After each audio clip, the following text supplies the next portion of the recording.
Kwingineko, Marekani imetangaza kwamba imemkamata rais wa Venezuela Nicolas Maduro na mkewe. Akithibitisha hatua hiyo, rais wa Marekani Donald Trump alisema Marekani ilikuwa imefanya mashambulizi makubwa dhidi ya taifa hilo la Amerika Kusini.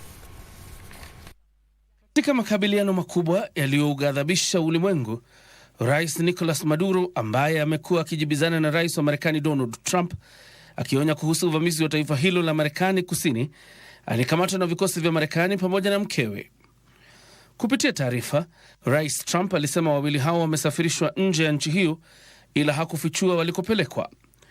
Trump alisema kuwa majeshi ya Marekani yalifanya mashambulizi makali dhidi ya taifa hilo.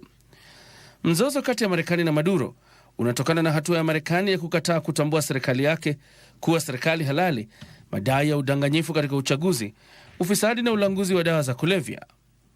Marekani pia ilikuwa imeweka vikwazo vya kumshinikiza Maduro kujiuzulu. Serikali ya Venezuela imekashifu uvamizi huo na kuonya itapinga kile ilichokitaja kuwa uchokozi wa kijeshi.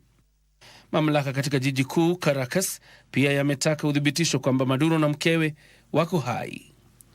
John Jacob Kuria, Dira ya Magwiji.